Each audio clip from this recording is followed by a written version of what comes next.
नमस्कार शिक्षक साथियों। आज हम FLN card holistic progress card समग्र प्रगति पत्रक कक्षा 1 के बारे में जानेंगे। सबसे पहले आपको जो फ्रंट कवर मिल रहा है उसमें आपको अपने बच्चों की डिटेल, शिक्षा सत्र, माता का नाम, पिता का नाम, जन्म तारीख, शाला का नाम, विकास खंड, जिला, कक्षा, वर्ग, अनुक्रमांक, आधार आईडी, समग्र आईडी और प्रवेश पंजी क्रमांक आपको लिखना है, अंकित करना है। अब इसके पश्चात हम इस कार्ड को जब खोलते हैं तो इसमें 3 चरण का कार्ड हमें प्राप्त हुआ है। 3 चरण के कार्ड में आपको चरण 1 प्राप्त होगा। चरण 1 में आपको ऊपर दिनांक यानी आपने आवधिक आकलन 1 से 10वें सप्ताह तक कब तक लिया है उसकी तारीख अंकित करना है। उपस्थिति बच्चे की नियमित है या नहीं उस पर टिक लगाना है। अब हम नीचे आते हैं विकासात्मक लक्ष्य की ओर। विकासात्मक लक्ष्य में हमें बेहतर स्वास्थ्य, स्वच्छता और भावनात्मक विकास के बारे में बताया गया है। इसमें हमें 4 भाग दिए गए हैं, जो उसमें 4 भागों में बच्चे का जैसे भी प्रेजेंटेशन है आपको उसमें टिक करना है। यहाँ पर यह बात ध्यान रखिए कि बच्चे के कार्य को 3 भागों में वर्गीकृत किया गया है: स्वयं कर पाना, आंशिक सहायता से कर पाना और अधिक सहायता से कर पाना। इन चारों कार्यों में बच्चे को जो भी बच्चे का प्रेजेंटेशन रहा है चरण 1 के अंतर्गत आपको उसमें टिक लगाना है। तीनों कॉलम में से किसी एक ही कॉलम में टिक लगेगी। या तो बच्चा स्वयं कर पाएगा, या आंशिक सहायता से कर पाएगा, या अधिक सहायता से कर पाएगा। उसके पश्चात आपको विकासात्मक लक्ष्य 2 मूलभूत हिंदी भाषा और साक्षरता कौशल के अंतर्गत आना है। यहाँ पर आपको 5 भाग मिलेंगे। 5 भागों में आपको बच्चे ने जैसा भी चरण 1 में वर्क किया है, कार्य किया है, आपको उसके आधार पर आकलन करना है। यहाँ पर नोट के अंतर्गत आपको निर्देश भी दिए गए हैं कि कितने वर्ण पढ़ने पर आपको किस भाग में अंकित करना है। यदि बच्चा 10 वर्णों में से स्वयं कर पाने के अंतर्गत 10 से अधिक वर्णों को पढ़ता है, 13 वर्णों के अंतर्गत 10 से अधिक वर्णों को पढ़ता है तो स्वयं कर पाएगा। 5 से 9 वर्ण पढ़ेगा तो आंशिक सहायता से कर पाएगा, और उससे भी कम पढ़ेगा तो अधिक सहायता से कर पाने पर टिक लगेगी। अब हम विकासात्मक लक्ष्य 3 की ओर मूलभूत अंग्रेजी भाषा और साक्षरता कौशल के अंतर्गत आते हैं। इसमें हमें 5 भाग मिलेंगे। इसके अंतर्गत भी आपको निर्देश दिए गए हैं कि आपको किस कार्य के अंतर्गत किस भाग पर टिक लगाना है। निर्देश पढ़ने के पश्चात बच्चे का जैसे भी प्रेजेंटेशन, कार्य प्रदर्शन हो आप उस पर टिक लगा दीजिए।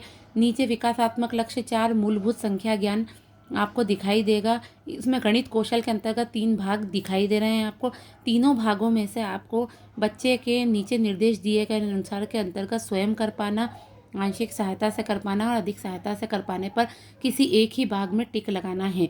यदि बच्चा 9 से अधिक कार्य करता है तो स्वयं कर पाएगा, 4 से अधिक कर पाता है तो स्वयं आंशिक सहायता से कर पाएगा, और 4 से कम होगा तो अधिक सहायता से कर पाने पर टिक लगेगा। अब हम चरण 2 की ओर आते हैं।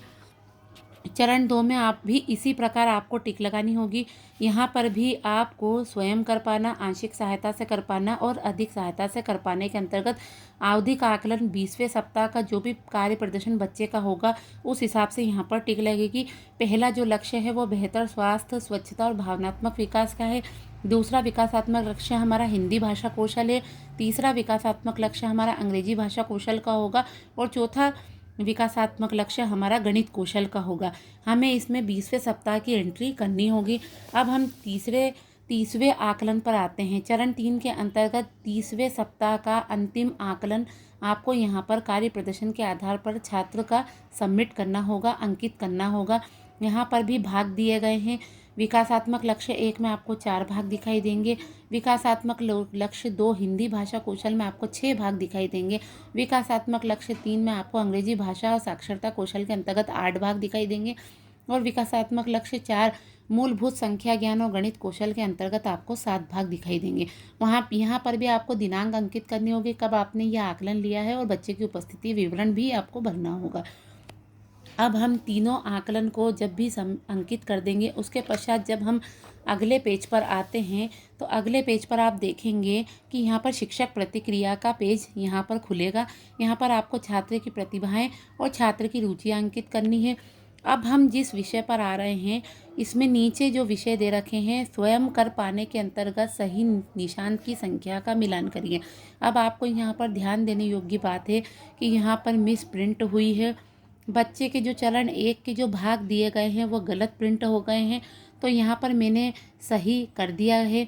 आप यहाँ पर देखेंगे तो आप देखेंगे कि चरण 1 में यहाँ पर अंग्रेजी में 5 भाग है और यहाँ पर भागों की संख्या 6 दे रखी थी, तो मैंने उसे 5 करा है।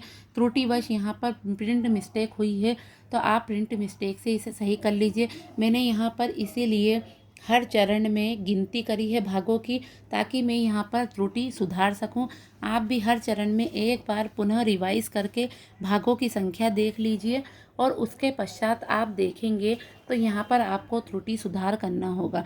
यहाँ पर आप जब भी चरण 1 में अंक की संख्या अंकित करेंगे तो आपको जितने भी स्वयं कर पाने पर टिक लगे हैं, जैसे यहाँ पर भाग 1 है, यहाँ पर बच्चे ने चारों भाग में स्वयं कर पाने पर टिक लगा है, तो यहाँ भी स्वयं कर पाने पर 4 में से 4 नंबर प्राप्त हो जाएंगे।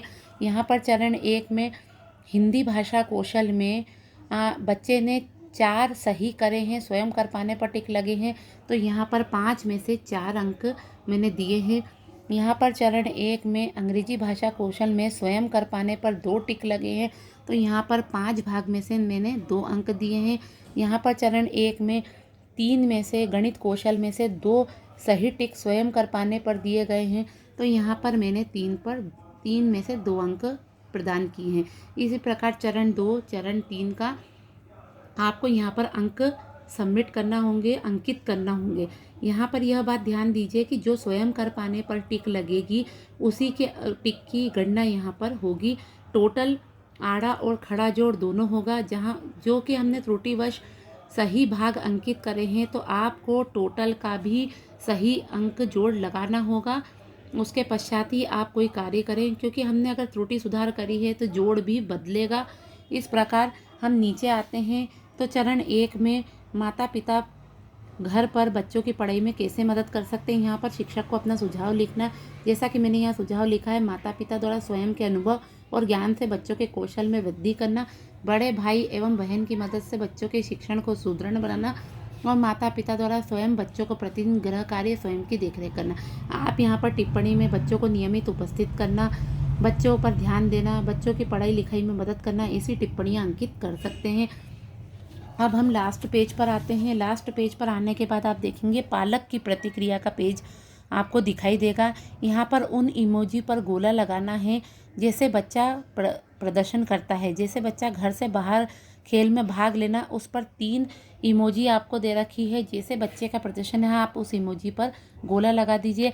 आप यहाँ पर देखेंगे कि बच्चे की जो भी कार्य प्रदर्शन है उस इमेजी पर यहाँ पर गोला लगाना ही यह पालक की प्रतिक्रिया होगी। आप पालक की प्रतिक्रिया पालक से पूछकर यहाँ पर सबमिट कर सकते हैं और यहाँ पर पालक की प्रतिक्रिया पूछकर आप यहाँ पर उसे शब्दों में भी अंकित कर सकते हैं। इमोजी भरने के पश्चात बच्चों के पालकों से आप प्रतिक्रिया लेकर यहाँ पर लिख सकते हैं। यहाँ पर प्रधान अध्यापक की प्रतिक्रिया भी, टिप्पणी भी अंकित होगी। उसके पश्चात यहाँ पर 3 हस्ताक्षर होंगे, पालक के हस्ताक्षर, शिक्षक के हस्ताक्षर और प्रधान अध्यापक की सील साइन। आप हर पेज पर प्रधान अध्यापक की सील साइन अवश्य कर दें, ताकि बच्चे का कोई कार्ड घूमे या कागज फट जाए या कार्ड क्षतिग्रस्त हो जाए तो बच्चे की सील साइन सहित बच्चे को कार्ड मिल सके। हर पेज पर बच्चे के कार्ड पर आप सील सिग्नेचर कर सकते हैं। जानकारी अच्छी लगी हो तो लाइक एंड कमेंट ज़रूर करिएगा। आज की वीडियो में हमने ये जाना कि हम कक्षा 1 के समग्र प्रगति पत्रक को कैसे भरें और इसमें त्रुटि सुधार अवश्य करिए। आप एक बार त्रुटि सुधार को पुनः अपने हिसाब से गणना करके भर सकते हैं।